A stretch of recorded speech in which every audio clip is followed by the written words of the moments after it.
Manger des fruits avant, pendant ou en dehors des repas. Vous avez été nombreux à me demander ce sujet. Que se passe-t-il quand on mange un fruit pendant un repas? Est-ce que ça convient à tout le monde? Faut-il mieux manger le fruit avant ou à la fin du repas ou en dehors des repas? On fait le point dans cette vidéo.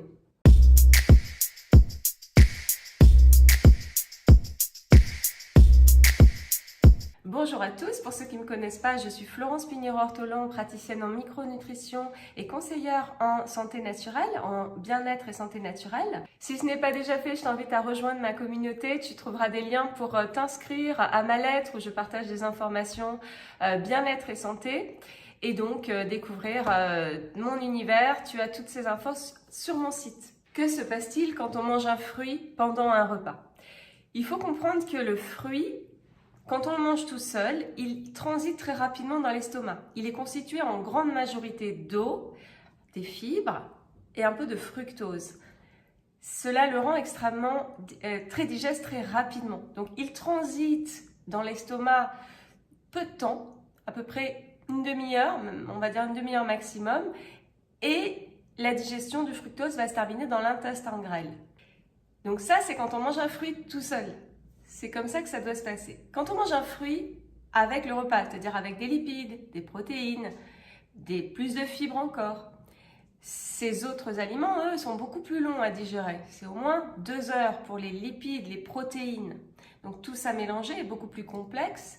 Et quand on mange le fruit avec le repas, le fruit donc est mélangé au reste de ces aliments et donc reste dans l'estomac, alors que normalement, il aurait dû transiter.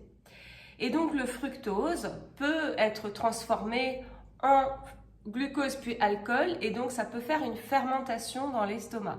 Cette fermentation dans l'estomac peut donc engendrer de l'inconfort, une pression, un gonflement, les ballonnements donc, et également des flatulences ou même des douleurs. Personnellement, je reste très mitigée avec ce genre d'informations. Souvent en naturopathie, on entend ou on lit: il ne faut pas manger de fruits pendant les repas. Alors, ça dépend de vous. Quand une personne en mangeant un fruit en fin de repas ne ressent aucun inconfort, je ne vois pas pourquoi on lui dirait de ne pas en manger. Parce que, ok, sur la théorie, dans la digestion, c'est pas forcément compatible, mais si pour elle, il n'y a aucune incidence sur son bien-être digestif et sur toute sa sphère intestinale, ça veut dire qu'elle a une bonne capacité de digestion qui outrepasse cette problématique. Donc, il n'y a pas de problème de fermentation. Et donc, je trouve dommage de s'empêcher de se mettre des règles qui sont idéologiques, qui sont dogmatiques. Il ne faut pas ceci, il faut cela, alors qu'elle peut continuer à manger ses fruits si pour elle, il n'y a pas de souci. En revanche, si vous avez un intestin sensible ou un estomac sensible, si vous avez souvent des problèmes de ballonnement, d'inconfort, de douleur, de flatulence, dans ce cas, je vous conseille de ne pas manger le fruit pendant le repas parce que cela risque d'augmenter votre inconfort. Donc, essayez de voir ce que ça donne en mangeant le fruit loin des repas, je vais y revenir, et voyez, si vous vous sentez mieux comme ça, c'est fort probable. Et je dirais même que par précaution, chez une personne qui a une digestion difficile ou vulnérable ou sensible, il vaut mieux ne pas manger le fruit pendant le repas. Voilà mon point de vue puisque vous me l'avez demandé. Encore une fois, c'est toujours personnalisé, ça dépend de chacun et c'est le corps qui dit si ça lui convient ou pas. Et je n'aime pas trop les règles pour tout le monde pareil et les il faut que et voilà, parce que finalement on s'enferme dans des idées préconçues et on n'est plus à l'écoute de son corps et de ce qu'il nous dit. Donc voilà, je pense que la règle est très simple, cette règle est très simple. S'il n'y a pas de souci, on continue ses fruits en fin de repas si on en a envie. Et si c'est plus compliqué, il vaut mieux l'éloigner du repas. L'éloigner du repas, c'est quoi? C'est au moins 2-3 heures après. On va laisser passer la digestion, voire 4 heures après. Par exemple, à la collation de l'après-midi, si vous en prenez une. Donc là, dans l'après-midi, vous pouvez prendre un fruit, ça passera beaucoup mieux.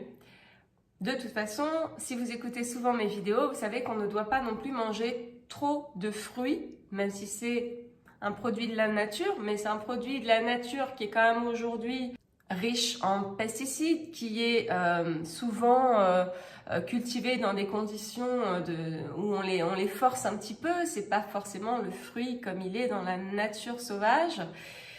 Donc de toute façon, les fruits contiennent du fructose, c'est connu, et trop de fructose, sachant qu'on n'a pas une grande activité physique derrière, va pouvoir engendrer des dégâts métaboliques parce que le foie ne saura pas le métaboliser. Tout ça, j'en ai parlé dans d'autres vidéos. Je vous invite à regarder notamment la vidéo sur le foie gras, mais pas le foie gras qu'on mange, mais le foie gras qu'on a. Le fruit, de toute façon, il ne faut pas en abuser, donc c'est très bien de manger 1 ou 2 fruits par jour, 2 fruits par jour, en dehors des repas, si vous avez des soucis digestifs. Beaucoup d'entre vous me disent, moi je mange mon fruit 30 minutes avant le repas, pour ne pas justement avoir de perturbations digestives. Alors, qu'en pensez ? Effectivement, en mangeant son fruit 30 minutes avant le repas, c'est comme si on mangeait son fruit en dehors des repas, puisque on dissocie au niveau timing de digestion le fruit et les autres aliments. De ce point de vue-là, c'est-à-dire du point de vue digestif, c'est bien.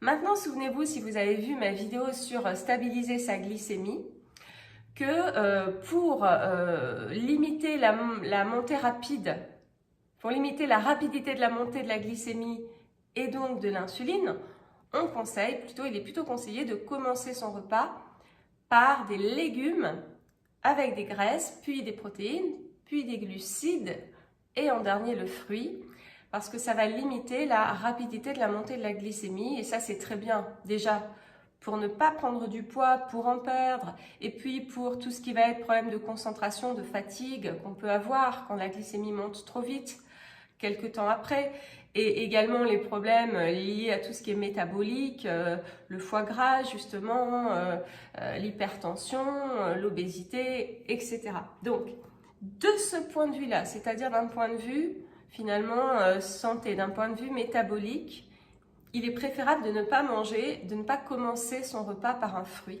même une demi-heure avant. Donc vous voyez, il y a toujours du pour et du contre dans chaque position finalement, et il n'y a pas une vérité unique. Souvent je vois dans les commentaires, oui mais j'y comprends plus rien, on m'a dit ça. Je pense que c'est important, sans rentrer dans trop de complications, c'est d'être informé, de comprendre ce qui se passe dans le corps. Donc si on mange le fruit une demi-heure avant le repas, c'est bien d'un point de vue digestif, mais ça peut augmenter la montée de la glycémie. Et il y a autre chose aussi, quand on mange son fruit une demi-heure avant le repas, j'ai envie de poser la question, est-ce qu'on a le même plaisir que quand on le mange en dessert? Parce que quel est l'intérêt finalement pour vous de le manger une demi-heure avant le repas? Est-ce que c'est juste pour manger un fruit? Est-ce que ça vous fait plaisir? Est-ce que ça vous frustre lors du dessert de ne pas finir sur un fruit ou une autre note sucrée? C'est ça la question en fait, parce que si on le fait de façon dénuée d'intérêt, on ne sait pas pourquoi on le fait parce qu'on l'a lu, je trouve que ça n'en vaut pas la peine. Si on le fait pour un bien-être digestif, est-ce qu'on ne pourrait pas prendre ce fruit plutôt au goûter? Et si on le fait parce que ça vous plaît, dans ce cas, si vous le faites parce que ça vous plaît, pas de souci. À voir au niveau de votre glycémie, ça c'est, chaque cas est différent. Donc si vous avez aucun souci digestif, vous pouvez manger un fruit à la fin du repas. Si vous avez des soucis digestifs, je vous conseille plutôt de le prendre au goûter. Le fruit au goûter maintenant. Alors souvent, j'en ai parlé dans d'autres vidéos, dans les goûters, ce qu'on conseille c'est de prendre un fruit avec des oléagineux, amandes, noix, noisettes, pour faire baisser l'index glycémique du fruit. En d'autres termes, les oléagineux apportant des graisses et des protéines, ça va diminuer la rapidité de montée de la glycémie et ça va donc stabiliser cette glycémie. Donc de ce point de vue-là, c'est bien. Mais donc le problème reste le même. On ajoute des graisses et des protéines aux fruits. On en ajoute moins que dans un repas complet. Donc à vous de voir si c'est OK pour vous au niveau digestif. Généralement, ça passe très bien. Même pour une personne qui a un intestin sensible, prendre un fruit avec quelques oléagineux ou un petit bout de chocolat noir, 80%, c'est pas un souci la plupart du temps. Mais encore une fois, c'est à vous de le voir, c'est votre corps qui va vous le dire. Si ça ballonne, si ça passe pas, c'est probablement à cause de cette association du fruit et des oléagineux. En résumé, mon point de vue est toujours personnalisé. Je vous ai donné mes conseils. Ça reste à vérifier par vous, par votre corps. Et pour moi, il n'y a pas de règle valable pour tout le monde. Il n'y a pas de « il faut que », il ne faut jamais que. Mais est-ce que c'est OK pour moi ? J'écoute mon corps et ça, c'est intéressant de commencer à fonctionner comme ça. Cela n'empêche pas d'essayer de comprendre, de s'informer. Que se passe-t-il quand ? Etc.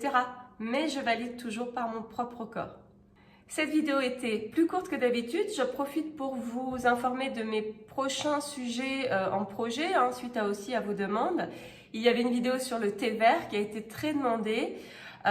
Sur faut-il ou non manger des protéines le soir. N'hésite pas à mettre en commentaire quel sujet t'intéresse par rapport à ces propositions. J'avais envie également de parler du xylitol et ça m'a été demandé. C'est un sucrant, un édulcorant naturel. Le lait, les produits laitiers, ça m'a été demandé aussi. Qu'en penser, etc. Faut-il en manger? À quelle fréquence? Quels sont les dangers? Tout ce qu'il y a autour du lait et des produits laitiers. Le pain éventuellement. Donc j'attends vos commentaires. J'espère que vous allez apprendre à écouter vos sensations corporelles. On se retrouve la semaine prochaine. Prenez soin de vous.